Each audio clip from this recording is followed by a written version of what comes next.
Hello everyone, welcome back to another Scooby-Doo discussion. If you are new to the channel, please consider subscribing because we do a lot of these every week, and also weekly Scooby-Doo interviews with absolute legends such as Neil Fanning, Jennifer Hale, from the whole history of Scooby. So please subscribe for that.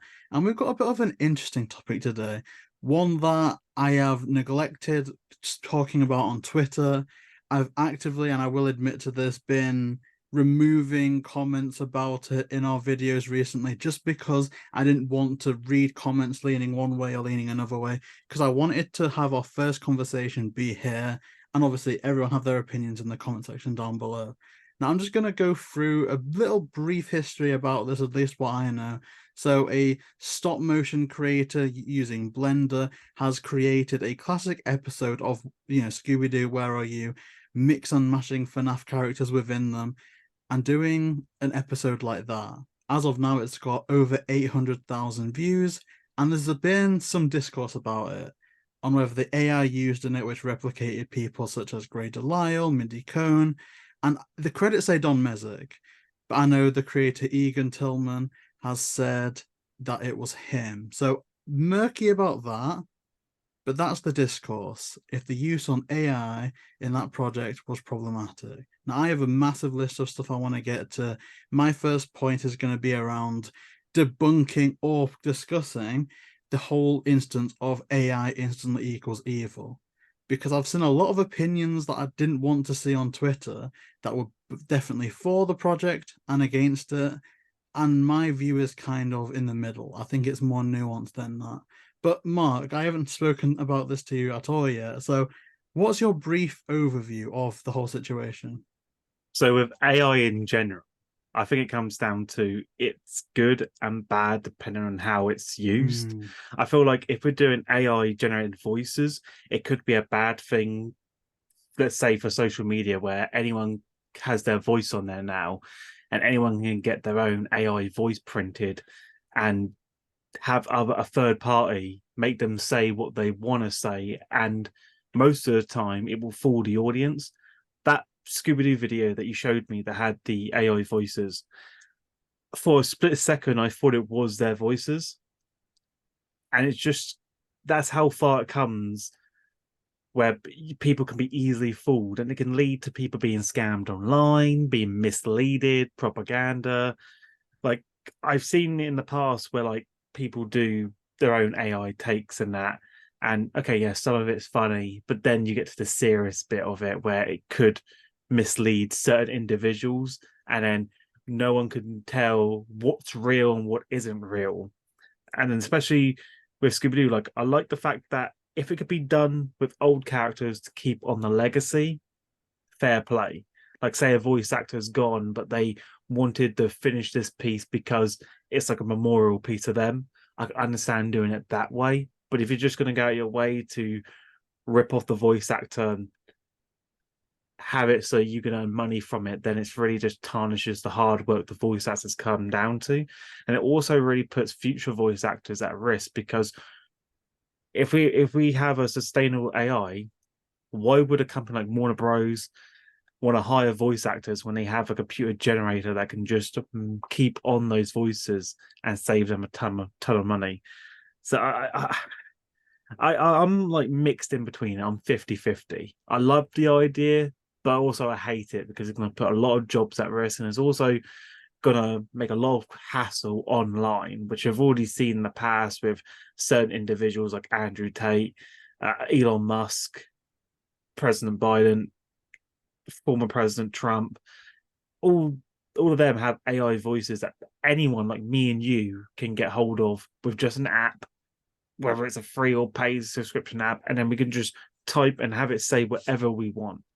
So it's depending on who's using it. I don't want to say I want to push forward with it, but I feel like if someone's passed and this show or anime or whatever it was their life's work, I can understand it being kept on to not only just please the fans, but also somehow show compassion to the fallen voice actors.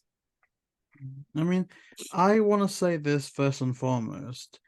I did reach out to the creator for a written interview to accompany either this episode or a future episode, and he did agree, and I've submitted questions to him. So there's a lot of things that I have questions about now that I believe that we could get clarifying, get clarified for us through that. And I know that people watching this, if they are against this program, may view that as a misstep on my part for platforming someone that's done something that they disagree with. If they do disagree, that is. I know a lot of people don't. But at the same time, I know personally that with some of the things that I've experienced in the Scooby community and whatnot, it's kind of hurt me in the past where people would rush to block and unfollow without even DMing and clarifying both sides. And so that's kind of what I wanted to do here. A lot of people are speaking for Egan, either using Egan as a justification for AI or using Egan as an example of how AI should not be used. But I'm kind of like, I don't want to just speak about a person. I want to speak to them and debate with them and just clarify something. So do look out for that. If we did get it for this episode, I'll leave the timestamp in the description if you just want to skip to that. Because that, to me, the questions that I have submitted will give me a definitive answer on this. But the issue that I have about the discourse in the topic, especially, is actually the use of the word AI. People are making blanketed statements about how AI is bad and how AI is good. But I think a lot of people fail to realize the levels of AI and the implications. So I can acknowledge that there's going to be a big difference between how a fan film could use AI versus, like you mentioned, how Warner Brothers could use AI. Yeah. Now, again, I do see a future where those lines are blurred, but we're going to get to that later. But I can acknowledge that difference.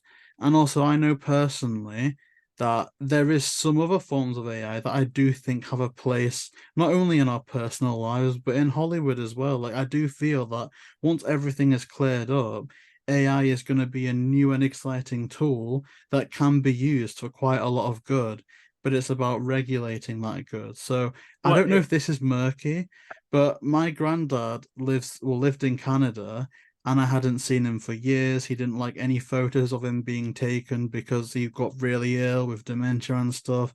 And a few weeks ago, I managed to find an old photo of him that we took years and years and years ago. And because he died over Christmas using AI as something just to send to relatives, I used some AI enhancements. It was just an app called Remini, I think that's what it's called. I managed to clear up that photo, and that was like the first time I saw him like as he was in so many years. So, and he passed away literally Christmas Day. So personally, I've seen how AI can be used to bring a lot of good to the world, but as well, my vision of this is, say if this is a non-issue, say Egan is free to use AI, we're all free to use AI. Eventually, if we have the same power as Warner Brothers, Warner Brothers is going to feel a certain type of way that us fans can now make any type of Scooby-Doo movie we want when we want. it's going to lead And to some yeah, lawsuits that's when the because lawsuits break they in. We're now going have to to end up, put copyright yeah. protection on the voice actors, not just the movies. They're going to have to make a new law that Mm. protects the voice actors, which means third-party companies that try to make their own films for profit could be liable to be sued. Or potentially not profit because it Yeah, could be seen as fraud. taking voice like Yeah, eyes away from that main IP or watering down the brand. so it's definitely going to lead to some new laws, and especially with certain companies suing the crap out of so many people that are going to use AI for their own benefit and gain. Mm. But like you said, AI can be used for good things as well, but it's also going to be used a lot of bad Yeah. things. And I feel like it comes down to CGI. Years ago, CGI was crap, looked horrible in movies. It's nothing like it is today. If you watch Endgame, that's like 90% CGI. They don't even leave a studio. Like I was watching, what was it? Dragon Fist, I think it was called. And that's all just outside shots and with old props and everything. You know, you barely see a green screen or a blue screen. So it's like people used to hate CGI because they were taken away from actual special effects and all that, putting people out of jobs. But now it's like every movie uses CGI to enhance or just, you know, make the scenes happen and look as realistic as possible. So I feel like AI now is in the same boat as what CGI was. No one likes it because there's so many they point out too many bad things rather than the good things. But I feel like give it 5 years or something like that, and then the AI is just going to be the actual norm, you know. It's just going to be the new niche. Eventually, they're going to make AI make their own shows now. Instead of people do it manually, they can just have an AI generator to just recreate episodes on the hand and make them much more faster and suitable. I feel like eventually AI is going to be used for everything. That's actually quite a good point. Like, I know that there's differences, but I do wonder, because obviously I was a lot younger back then, if the introduction of visual effects made, say, prop designers and welders and all the people that worked on like the hands-on physical labor of movies feel a certain type of way. And I think maybe the core difference with that would be that it obviously there is potential there for a job to be lost as far as prop design and physical effects would be, but at the same time you're then hiring VFX artists and stuff like that, whereas with AI in theory it's not just sacrificing a job in replacement of another job or another type of speciality. It's in essence sacrificing a job to save money because you've already got the computer. I guess that's maybe the core difference. And there's been a few justifications for this because we've mentioned profit. That's been a huge part of this. And from what I see, from what Egan, I think, has said in his description, this was completely non-profit, not made to make money. And a lot of people on Twitter have been saying it's an indie developer. He doesn't make a dime off of this project. And I feel like that's quite an important justification and verification to make, purely because I think non-profit equals no actual, physical gain to the creator. Now, obviously, Yeah, he's going to have subscribers, views, and, get his name out there, but there's no actual. I don't think the whole theft thing that people have been saying really computes out. The thing that I did ask and what I'm kind of wondering is I have seen like adverts on that video. Now I know YouTube does put adverts on videos that aren't yeah. monetized for no gain to the creator, just for themselves. I've had that before But where I'm curious I've to had know videos that if don't. it is monetized or not. Yeah, because I've had a video that I've turned monetization off, and there's still ads on there. Hmm. So I feel like no matter what, there's going to be ads on a video regardless. Sometimes it's ads might not be frequent; they might pop up now and then, but there will be ads. And But again, you could also, make the argument that with the work he did put in, minus the AI, with the work he did put in, should a creator like that be able to monetize that when we're on a platform where people just vlogging themselves making a coffee can make money? 100% you can justify that, but I'm just curious to know that information, because is all he's that he was. done all he's done was use the AI to make the voices. He still made the video himself. Yeah, So I feel like one he should. blender, I $10 feel like budget. yeah, he should get paid for the work he'd done, but not get paid for the work he didn't do. Like the AI voice he shouldn't get paid for, but the actual work putting together, I guess it's the I whole feel like he could video as a do. whole, though. Would we say? Because I mean, there's he's a got over 1,000 subscribers now. He's got the view threshold. I think he should have the hours because that's nearly a million view video. 1,000,000%. If Egan were to follow through and upload that with a dubbed version, 1,000,000,000% you got to monetize that. You yeah, know what I because mean? It's just how the platform works. I know there's one channel on YouTube. I don't know if they do it now, but they used to do Lego um Scooby Doo intros and episodes out of Lego pieces, still shots. So it all comes down to whether people accept that people doing stop motion with Lego pieces to recreate episodes. They accept that, but they won't accept what this guy's doing. Mm. And I feel like it's pretty much in the same boat. They both require the same amount of like skill. Like stop motion is pretty much taking a frame every second Yeah. and moving the pieces, and which takes longer to do. You think a 2-minute video isn't going to be long, but that takes probably about a week or a month because you're just doing still images that go into a video. Whereas, you know, what this guy's doing, he's making himself in a program, makes it all work, and then adds the voiceover. So I feel like they're both in the same boat. They both require a good amount of skill, but I feel like people shouldn't hate on the guy for doing his own thing. Yeah. I mean, I Because don't want to speak for you, but are we on the same page that okay, I'm not even going to risk tarnishing your opinion with my opinion. I want to know, say we never heard that it was AI. Say that was never in the conversation, and you just found this video online. What do you make of it, quality-wise? the quality wise, I like. It's a new style of how he's done it. I can sit back and watch it without being discomfort.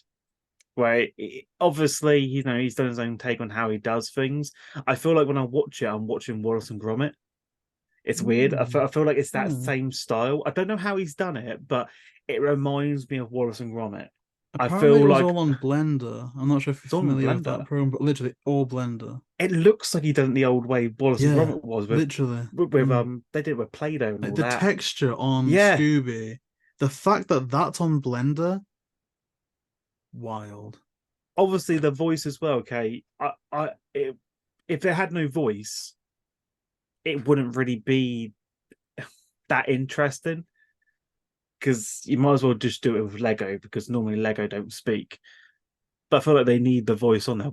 If he recreated old episodes and made them into like 2-minute shorts and just used the voice from the episode, people wouldn't really be Oh, as yeah, hateful. true. They'd probably accept it. But I feel like what this guy's done is made its own unique episode, his own story, and use AI to show that story to the world. Everyone's getting annoyed with. But I don't really hate what he's done because it's going to bring a whole new meaning to how fans create their own fan films or episodes. Because now we've got the doors open to community because we've still got people doing their own fan films, whether it's in manga strips or just quick animations on 2D and 3D. There's going to be people doing their own takes on shows they love, like the live action Mystery Incorporated. It's their own take. It's unique. It probably does better than what Warner Bros. Could do themselves. But I feel like it's done by the fans for the fans. But the guy's not earning any money off it, so I can't really hate him for it. I mean, that's a comparison I did want to make because when I saw this, I instantly thought this is the best thing.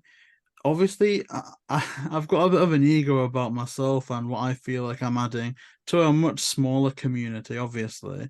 But in terms of mass appeal, this is the best thing we've got from the Scooby community since that live action Mystery Incorporated.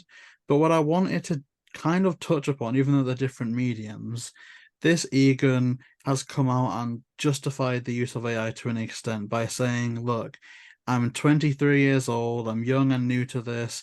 I don't have experience dealing with voice actors and stuff, and I can't afford voice actors. So that's why I used AI, even though I don't agree with it. Now, I get that. Personally, me, I was raised with the notion that if you can't afford it, you can't have it. You know, I Same. remember Yeah. losing £5 phone credit before a school trip, and I swear to God, like the slipper that my mum introduced me to that night, I still think I feel it to this day. But Oh, at the same time, when you look at something like the fan film with Dade Elzer and stuff, that brings me now, back. The £5 phone credit. yeah, Oh yeah. god. I mean, flash from the past, People right? nowadays don't know how lucky they are to have unlimited text calls and Mm. minutes. They have no idea Literally, we how had to go lucky they are. to the what the estate, the news agent, Yeah. and If I get like topped that up my thing phone printed out. £10 credit, that had to last me the month. Mm. Our texts had to be quick and short.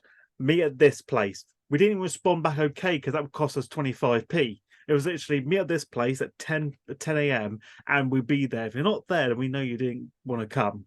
Like there was no Yeah. point putting okay in that. We just had to put the most important messages to people. I mean, that's our generation as well. Maybe we are of a different mindset than a lot of these people. But my point was, say if Dade Elza used Sarah Michelle Gellar, Linda Cardellini, Matthew Lillard, all of their voices and likeness to recreate that fan film and made it a Scooby Doo 3, would we feel the same way if Dade came out and said, listen, I'm a struggling indie developer or struggling indie artist. I couldn't afford Sarah Michelle Gellar's rates, so I've used this AI.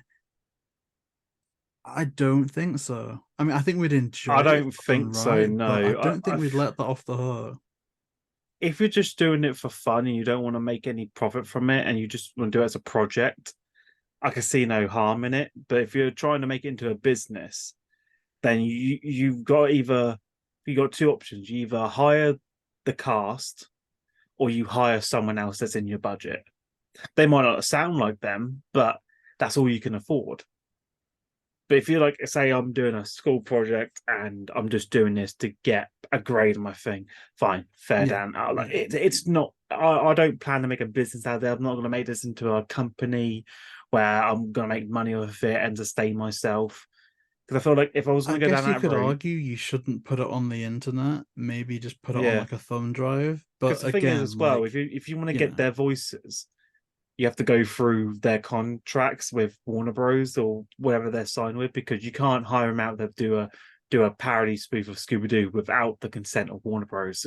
Ahead, people who run it.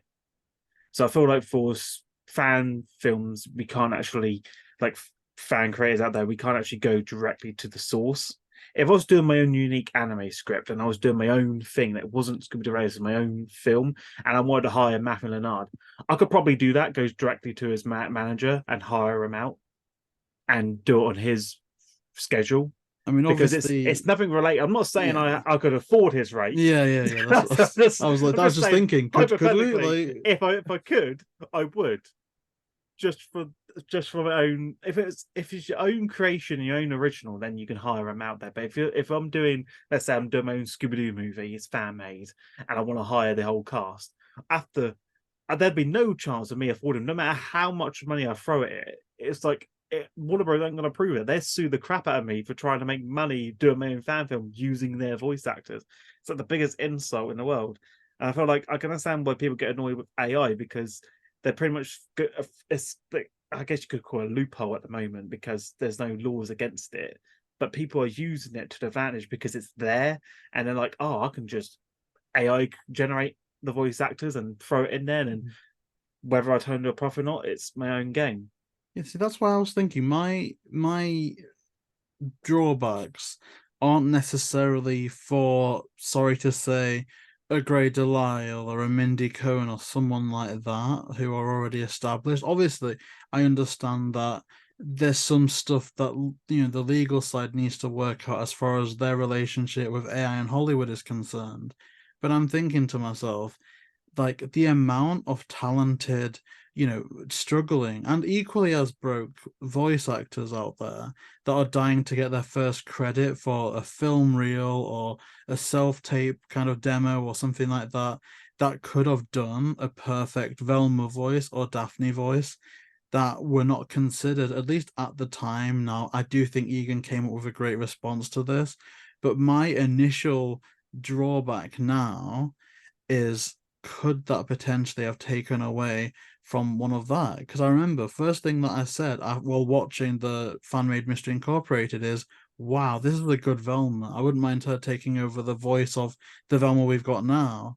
Whereas for this, it's, we don't really have that way of saying, we could have sat through it and gone, this is a great Daphne voice.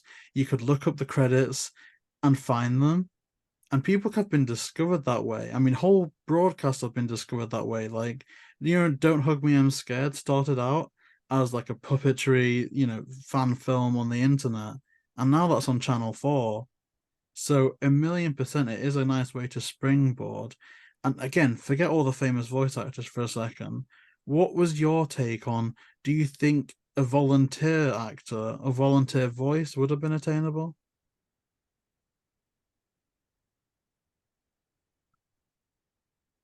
if I was, I'm guessing if you put the word out, say I need voice actors, maybe some people, whether you did on Twitter, Reddit, or something, you might get some people that would say, "I'll do it. I've got free time," because I wouldn't mind being a voice actor.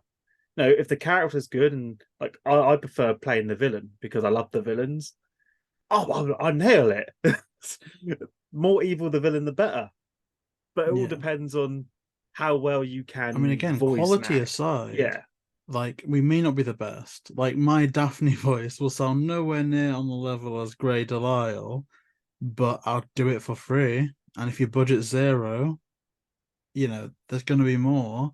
But eh, I almost thought, and I don't know what you think about this, I can see why he didn't 1,000,000%, but I'm almost wondering if he could have maybe used a a soundless version of this and put that out as a proof of concept with maybe a disclaimer at the start saying, I'm looking to hire voices for the main cast members in all this. Because I do think that in a maybe just the Scooby side of things, the video would have still blown up. Maybe not to the same extent, but I do feel like enough people would have seen that to want to be part of that project. I feel like if he did that, I'd probably message him saying I'd do it. Mm.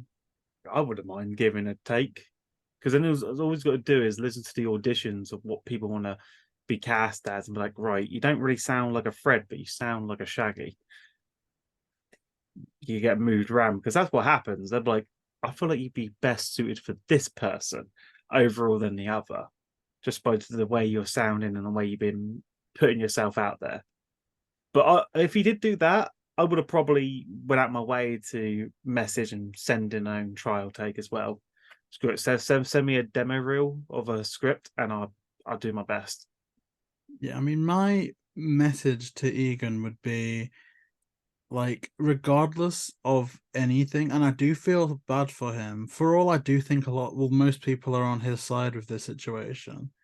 I do feel like I couldn't look at you, for instance, and tell you that if it wasn't for the use of AI, if it was just, hired voices on Twitter, I can almost guarantee you that we wouldn't be speaking about this as a topic. And I can almost guarantee you that a lot of the discourse on Twitter and stuff wouldn't have happened if it wasn't for the AI. So I do feel like it is a shame. And maybe he should have waited till after all the strike stuff had finished so it wasn't such a hot topic. But then at the same time, I think, where are we in society when controversy and drama would uplift things? Because I'll say this for nothing, I really disagree with people that would say that this isn't a film of quality or it isn't good. Because being on the outside periphery of the Scooby community, one thing that the scene is sorely lacking that the Five Nights at Freddy's community actually has, be it for the better or worse, is creativity. The one thing we lack in the Scooby scene is creativity. So I really don't want to hear anybody trying to discourage him from trying new things or doing another one of these because this is something that we really need in this space. Yeah, because I really want to see more people do their own fan Scooby Doo because the community for the Scooby Doo side is very small, It's considering almost there non-existent. there's more Powerpuff Girl fan creations out there than there is Scooby Doo, and Scooby Doo has been around since the '60s. That's how far we're lacking. We've been beaten by the Powerpuff Girls, I mean, think and they're about the still getting Scooby-Doo reboots, so their community. fans are like crazy. Obviously, we're in an echo chamber. These are just the people that I'm familiar with, but you've got big view people that do mixed things, as in mixed fandom. You've got NerdSync, you've got Billiam. They're like the top of the highest viewed people. And then there's a big gap, and then you've got the smaller creators. It's me, it's you, it was Smash. You've got Scooby addicts. Like literally, and honestly, I wouldn't say that was far off being a complete list of Scooby content creators. Now, obviously, there's a whole different subgenre on TikTok and stuff like that. But in terms of YouTube, that is pretty much it. And I do apologize if I'm missing out on anyone, but like, there's not a lot of really, people there's not a doing a lot of lot, Scooby stuff. and it's stuff that we need. Look at the views on that video, and then look at the views on the Crypto 2 trailer. Because we look every time I post Scooby stuff, it does better than all my other videos. Especially the Crypto 2 one. Like now that's finally coming out, I can properly review it when it's out and don't have to like keep it in my head because I've There already is a need for the Scooby Doo stuff. It's because just there's only a set amount of I've already people pre-ordered it on that will digital make and physical. digestible stuff. So NerdSync, he say for instance, on his last video, which I loved, about the haunted high-rise situation. Actually, I think it was a few videos ago now. It contained zero new information for me, but in order to get the information that I already had from his video, I had to pioneer three separate interviews with creators. I had to look on Twitter to keep up with everything, and and other stuff like that. And so obviously interview maybe an hour read, 3 hours, 4 5 hours I had to spend to get all the information that he then condensed into like a 15-minute video. And that's what blows up. An interview that we do will never get to that level because of the nature of all that long form content. So these digestible videos are so important. And I think it would be such a loss if we never hear more from this guy because of this controversy. Yeah, because I feel like there's not a lot of people doing that type of videos on there. I still like the long videos where I can sit down Me and too. watch. Yeah. That's just my preference. I mean, Maybe because we're I'm dealing with generation yeah, TikTok now, right? With the attention but it's spans got to be getting short in that. And shorter. I'm like, but you Me can't fit personally, a lot yeah, of yeah. information in a small video. You need it bigger. It's Give like, me a 10-hour yeah, video. Give me a 10-hour video essay. I'm watching that I over 5 minutes. Villisky haunted bum. high Oh, so this rise. happened and that I happened. read What do you five think? articles about the same thing, but I had to read five articles just to make sure that those five articles didn't have one piece of information that the other didn't. And I'm there reading five articles on haunted high rise like that. I know it's cancelled, but they might have some clue or just something said different that isn't in another That article. reminds me, I do need to compile an updated full story of Haunted High Rise. And then you get like leaked images as well. And then, oh, this one's got a different image. That one's using that image. It's just like it spent ages. And then there's the one person and does like a short video just as quickly runs through it all. But I'm like, but you gotta be more precise in detail, make it longer, express more about it. I mean, maybe it's just me. I prefer longer videos. I feel like the longer the video, probably the more better information it's going to have. Okay, yeah, okay. Let's say the video is an hour, but that's an hour of content and information. And I'm probably going to waste the first 2 or 3 hours searching it on Google and looking at the Well, articles. So I'm really, like, I think for us, maybe, I don't want to date us, but at our age, say, for instance, I mean, personally, the last couple of weeks, I've been trying to go on a weight loss thing. And so that's involved like 2 3 hour walks every other day. And personally, I could walk without listening to something for maybe 10 minutes and I'm knackered. But if I'm listening to something like a podcast or a long form video essay, I can do all that walk, no yeah, problem. makes it much So more easier. maybe it's all lifestyles in a way, and the same thing with washing up and I guess I mean, I don't know if you listen to stuff where you're training for the strongman stuff, but there's different type of things that we could be doing that will make us more susceptible to long form content. Because But I always listen to podcasts wherever I yeah, go. Because I rather, if I'm going out for a walk and that, and there's like a podcast stuff, I even save stuff and watch later. So yeah, I'm probably behind on most podcasts and others, but I could sit through and listen to like a 3 hour podcast if I wanted to, yeah. or just go for a walk for 3 hours and I wouldn't even realize it because I'm there listening to the podcast. When I'm training, I just listen to Audible books as well while I work out. I think everyone has their preference, but it's like I understand what people want the whole make a video short and that, and I try and do that with like some videos, but it just doesn't work. I feel like when there's too much to say, there has to be too much to say. I feel like, yeah, okay, you want a 5 minute review video, but then at the same time, like, am I going to be satisfied doing a 5 minute video, cutting out majority of key stuff that should have been said, and then regretting it later on, where I could have said this bit, but I never did because I felt the video would be 8 minutes long otherwise. Yeah, and I do want to say, like, there is a good space for that, and I think it does help because that video getting 1 million views is gonna do a heck of a lot more for the overall community than even say us on this channel exposing the haunted horror situation to 2.5 thousand people. Because what I noticed watching that Springtrap video is there was such crazy love for classic Scooby within it. Even the writing, the different quips, like that's, see, I don't want to spoil it, but at the end, there's like that Scooby bit that is directly something that if that was produced then, they would have done that 1,000,000,000%. And even watching Dorco reacting to it, it is so much like classic Scooby that I wouldn't be surprised that the big FNAF community that also could have grown up on Scooby have actually gone back and bought classic Scooby episodes. Maybe they've tried to catch up on current Scooby stuff. Like, I think it's done a lot of good for even our scene and our space because let's be real, I don't believe if it was this motion stuff, if it was, What a Night for a Night recreated, I think it's good. I mean, obviously, it deserves everything it's got, but I think it's good in our scene for 150,000 views over a year, maybe.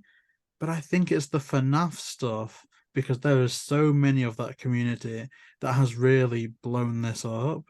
And that's why I think this is interesting because I've not seen one other Scooby page talk about this because I don't think that our scene wants much to do with this. But the FNAF crowd, they're eating Yeah. it up. And I think it is primarily a FNAF perspective that we're getting. And whilst that does worry me because I feel like I'm saying the right thing, but again, that crowd could be completely, contrary. Like this could be our most hated video yet. I don't know. I feel like mostly looking at the context, I don't see much of a problem with what this guy has done. I do think that it is a respectable decision to make to re-upload a dubbed version. I think that'll show a lot of goodwill and a lot of progression because I think he wants to continue. And I think that is the way forward. If it was just a one and done thing, fine, fair enough. You've done a great thing, it's for your portfolio. But I think for continuing in the space, I think he's doing all the right stuff in that regards. But there is one thing that people are quite heavily against, and that is when Grey Delisle decided to, I think she was tagged in it, but she outright came out and said, I will never work for this person, and I will be sharing his name with every voice actor I know. Ah, And I think that has changed the narrative. Maybe I I feel should like have once mentioned it that's been earlier, said, but I everyone feel else is going like, to follow behind and be yeah, I like, feel like that changed the narrative both for Egan and, in my opinion, a little bit against.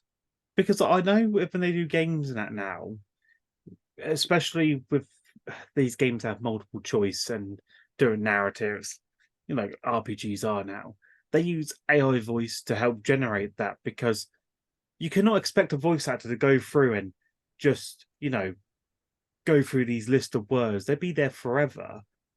So I understand it would work in that concept, but I have no problem with what this guy's doing because it's just a one-off thing. If he does a second one, fine, but he's not going to do the entire series and make money off of it. Okay, yeah, okay, he used the AI to steal their voices. He could have messaged them, got their approval. Even if he didn't use the voice actor, I say it's still like he's not. I don't think it's like that harsh of a thing because the blending style that he used to have make it is what draws me in. I literally look at that and I thought that's talent to do that kind of motion work that with a blender bit because it's not easy. I'll try looking into it. Some people have a knack for it, others don't. Mm. But it's nice seeing people want to take their own spin on a show they love. and I have nothing against that. It's only when people try and make money off it, then okay, I understand. Don't do that. That's wrong because you don't own any of those rights, so you shouldn't profit off of it. I felt everyone should have their own freedom to do their own fan takes, like parody spoofs or whatever. Yeah. But they to go as far to say I want to blacklist you and tell all my voice actors your name, I feel like that's going way too stretched. You could have just said, look, I can see the nice hospitality towards it, but as a paid voice actor, I have to put food on the table. So I would rather not be associated with this. You could have said it much more nicer, more professional, not just saying I'm going to tell all my friends about this, because that means you Yeah. hate the fan community and you hate the people that pretty much pay for you to have your salary. Because then it puts people like me and you like, what if I wanted my own like Lego fan put together just for a fun project?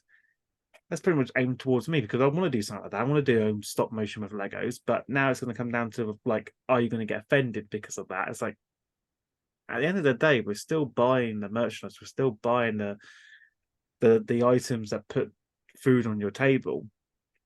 All one fan is doing is showing his love for the series by doing his own take on it. And it is love. You can It see that is. throughout the video. You can see throughout the video. A That's million took love and percent. care. He didn't rush it. He took his time with it. You can tell with each scene that he made sure to do it properly because that's love and care. You know, he wasn't doing this as a quick cash grab. He took his time. He used the AI's generated voices. Fine, okay. If you want to scold him for that, go ahead. But don't say his fan works. You know, I mean, here's don't tarnish my that. take. I think my opinion about the Egan situation, as far as Gray is concerned, I do believe that if there was some receipt that he tried to get in touch with her, I do think that would show reasonable due diligence. Now, whether he got a response or not, I kind of think it's irrelevant because it's all about intent. But due diligence goes both ways. Now, again, I do feel like we've done a lot for the scene as far as getting Haunted High Rise featured on Screen Rant and stuff like that. But if you look at our follower count or subscriber count, we're nobodies essentially. Like JayBee and Milly DMing someone is a nobody thing, right?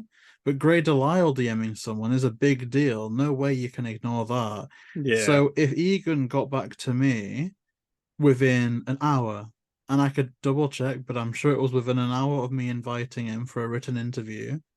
Instantly, it was, yeah, sure, happy to help. Now, if that's the response to us, if Gray message saying, hey, someone's just shared this to me on Twitter, I'm really against AI, like, I don't mind helping you, or maybe even not helping you, but if she did, I think that would be a nice gesture to help you hire someone on, or maybe I can volunteer and do it. Or even just if she was going to go hostile, I don't believe she's fully within her right. Maybe not necessarily ethically good, but in terms of right, if it's my body, my choice, why is it not my voice, my choice? I do think she could have requested it being taken down. And me personally, if I had done that project and I'd got that request on her ask out of respect, I would have. But blacklisting, I think, is crazy. And I really think this is a prime example of somebody that just needs one of those apps that when you type out a tweet, hit send, it gives you like a 30-second countdown to like choose to withdraw that tweet or not. Because I think with everything going on with Hollywood, with all the strikes, all this controversy with AI, it's become very easy for these people, and even us to an extent as well, to think AI is bad. AI is always bad. And so I do think that what she's done is had a knee-jerk reaction that's been blown way out of proportion by her. And I do have a lot of respect for Gray. I met her back last year when she came to a Comic-Con. Like, she is one of the greats in my opinion. But I do feel like this was a knee-jerk reaction. Again, like if she did request a takedown, I personally would have abided by that because again, I think my voice, my choice. But all it would have taken from Gray was a bit of research and a private message. and they could have sorted it out without putting this whole thing out on blast. That to Yeah, me is because wrong. yeah, like I said, sending a message would have been the first thing, because it is their voice. They are the characters who they portray, so they should have a final say in it. I think it all comes down to everyone's preference. Like, I think some people could have handled it much more better than others. I feel like if it was Matthew, he probably would have been more genuine about it. I don't think he would have been more hot take on his voice being ripped if it was going to be him. Because I feel like sometimes you tweet him, he does sometimes acknowledge tweets. I have seen him reply back to people. So you could have tweeted him, you could have messaged him on Instagram or Twitter, or even some of them have contacts to their own managers now. You could have emailed through them. Here's the thing: if it was a manager, if it was Gray's manager tweeting out something like that, again, I don't think it would have gone down well. But I think that would have changed the whole narrative a lot. Because at least then maybe you could argue that, the manager's just trying to protect the client's, brand or self-worth. Yeah. But I think it does change the narrative that this is directly from Gray saying essentially she's gonna go to the top voice actors and say, don't work with this person, which again, I think to do that after one is Is a kind of bit crazy. is yeah, doing it after one is You're like not even that's giving him a if chance. this person's did it frequently and he's doing it to make money and you're not getting anything from it, I could understand the blacklist. I can. But he did one video and it wasn't even a long video. Okay. He did one video, used AI. You shouldn't really put him down that bad. You And could he's have gonna just said redub that. it. Like it's not like he's gone because I do think he could go, I'm just gonna keep it up. It's amazing. Episode 2 is on the way. And the vast majority of Twitter would still be on his side. But he's not doing that. He's Yeah. actually saying, okay, I can see that side. I'm going to do a redubbed version. To me, once that redubbed version's out, I kind of feel like as long as there's no further use of AI, we don't need to talk about it anymore. Yeah. And I do think, should that be the case, I think it would bring some goodwill on Gray to apologize for the knee-jerk reaction, but at the same time, again, I don't completely not get her side either. I can understand a part where she's coming from. Like it's pretty much taking someone's hard work and leaving them with nothing to their name. Imagine yourself as a voice actor who's put time and effort into this character, into your roles, and this was your job, this was your career, this is what put food on your table, support your families, and then someone just recreated your voice for their own personal means. You get upset. You would, I put years, let's say 10 years into voice acting to get where I am. I used to start from nothing and now I'm up here. It's like I can understand like you get really ticked off that someone's doing this, and in your mind it could be like this is how it starts and it's just going to get worse. But you could have like handled it a little bit better. You could have said, "Look, I understand you're a fan, but could you please not use my voice as AI without my consent?" You could have done that, but fair enough. I'll redo the episode, and that could be it. Yeah, Not I'm not inclined handle to it like agree. not handle it like the way she did, where you have a massive big ego, because that way you just let all your fans know the real you, and no one's gonna respect you when you have a big ego like that. And I They're am just not. worried, to do this, and I suspect that could be why a lot of the Scooby community aren't talking about this because I will be outright and admit, like, because Gray did the intro for our interview series from episode 1. In my eyes, going to the 150th and final episode, it only makes sense for the story if she is interview 150, you know, to Yeah. end it how every single one of them has started. It's my dream to have her be interview 150. And I'm very worried that making a video that, let's face it, has explored both sides, but has primarily been on Egan's side with this, you know, primarily, obviously with some exceptions here and there. I'm worried that, again, it affects our chances of doing that. And I don't know if it's because it is more of a FNAF thing than a Scooby thing, in my opinion, at least when it comes to the viewership. Um, so maybe there's a multitude of reasons why a lot of the Scooby community aren't discussing this, but I'm worried about it from that point of view. But it's such a big topic, such a big story in the space that I feel like I couldn't physically get on here and say, trust me, we're going to keep you all updated with the news, we're going to discuss the news, and then Yeah. just leave this out because I want an interview. That may not happen, you know? So that's kind of my final take on the situation. I am going to break it down after, but let's talk a little bit more positively now, because I do feel like with everything that's gone on, we do have a potential superstar in the making when it comes to this creator. Because again, 1 million views in a couple of days is something that this Scooby scene has not seen for a long time. I don't know how long it took Mystery Incorporated live action to do it, but like I could see this getting a few more views over time, which again, $10, a one-man band, crazy amounts of skill. Obviously, I'm not saying that makes it X time better or worse than the fan project, but you know, it is what it is on the internet when it comes to stuff like that. What do you think his next move should be? I think he should still continue making his own episodes. But I feel like from going forward, he should redub the episodes without using the voice actors. Because I think now people are speaking about it, he could reach out to the audience and see if they want to take part in voice acting it. Because then I feel like from that point on, if he does his own voices or has people voice act him, then he could monetize and earn money from it and Oh keep yeah. putting out videos. But I feel like if he keeps using AI, he can't earn any money from it. But there's many people out there who would love to jump on a chance to be like, I want to be part of this because this could lead to somewhere down the line. Just look at the people that are on the Mystery Incorporated like fan series set.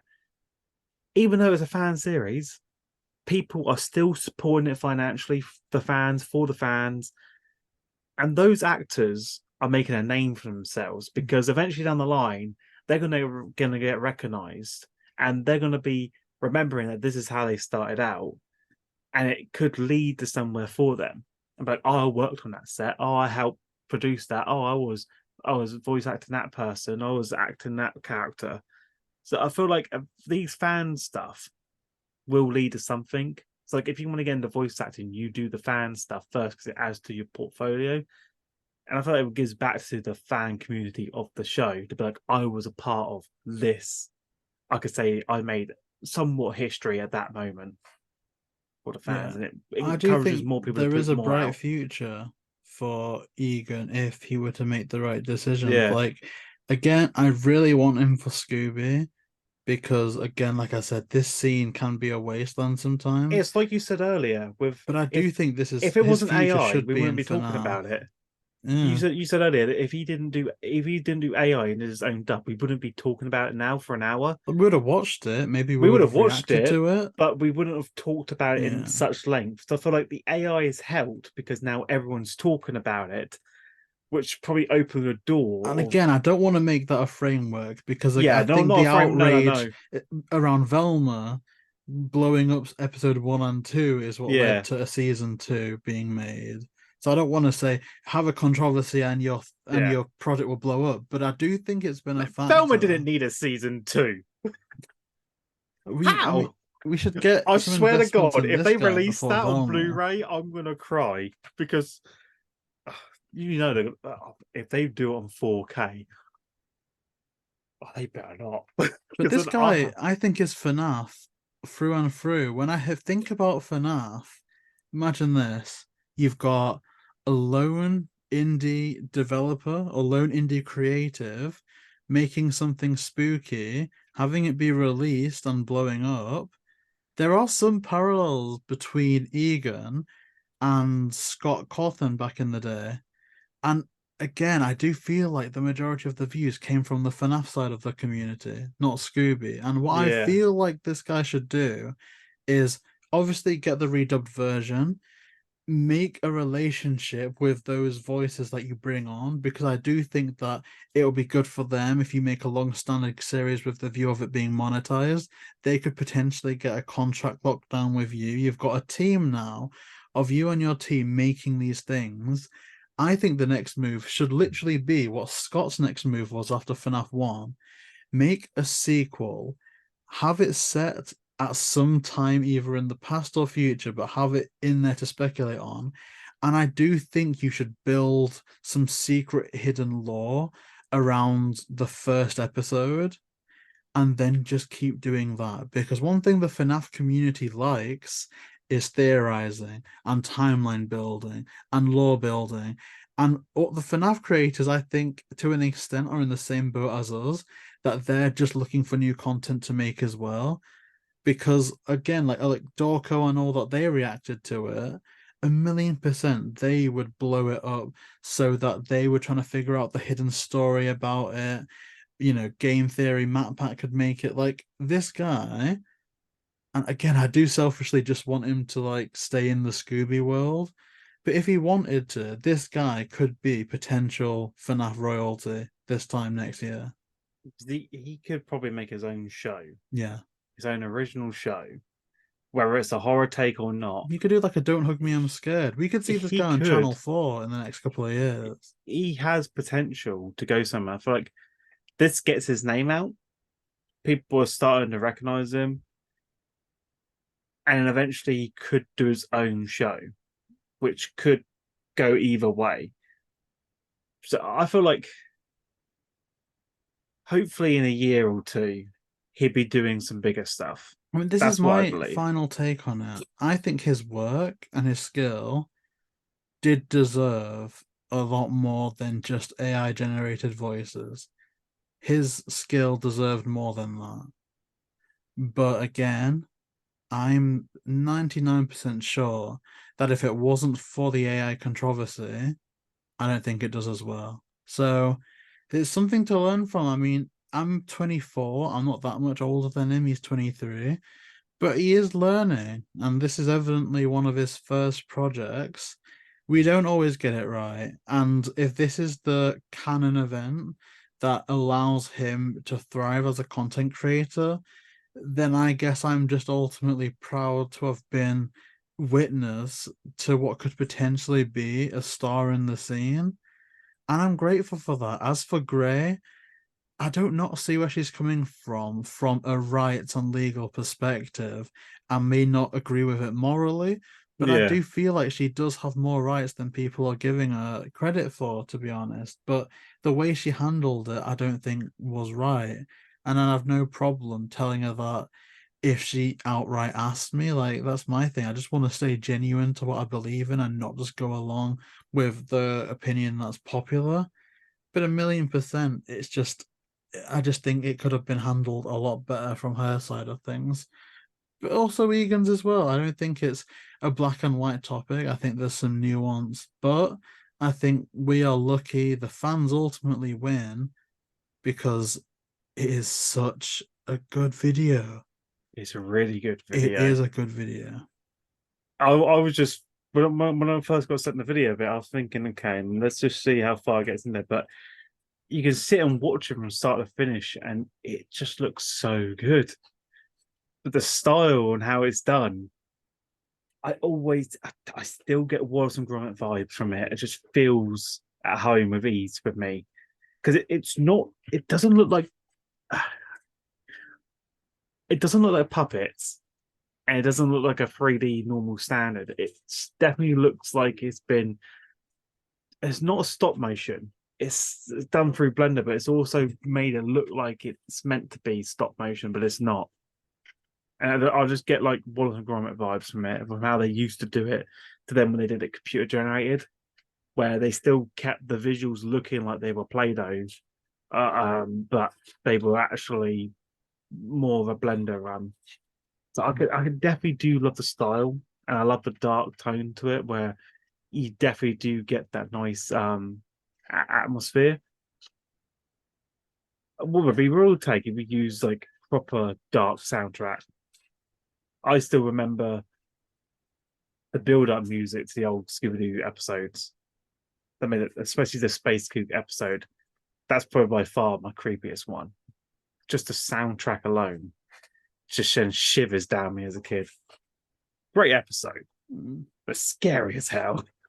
I mean, speaking of scared, I'm still worried to publish this, but I do think it's been quite a good topic to discuss, and I do think we've discussed it quite well. Obviously, the comment section is free to discuss what they think below. I think it's definitely something to be a bit more nuanced about, but ultimately, we're gonna see where this goes. You know, I do apologize in advance because if I do get this turned around quickly enough, then it will take the position of what would have been the tier list that would have gone out today. Maybe we're gonna think about putting this up and maybe a tier list on Friday. Maybe this will be like a 2 episode week. I'm not quite sure. Let me know how you want to deal with that in the comment section below. But I guess that does it for this topic. You know, again, bit of a hefty one that I think we've debated probably more than any other topic we've had in the past. But Mark, for the people watching, where can they find you on the internet? You can find me on my social media at Twitter at Luigi, or on my Instagram at MarkMarsh94, or head over to my YouTube channel where I post videos every so often. That is perfect. And of course, our link tree will be in the description down below, along with all the other information. You know, obviously, if we do get this interview with Egan, you know, recorded, or no, I guess not recorded because it's written, but we are going to be distributing that if it is possible or when it happens. So do keep an eye out for that. But yeah, in the meantime, please like, comment, and subscribe, and we'll see you next time.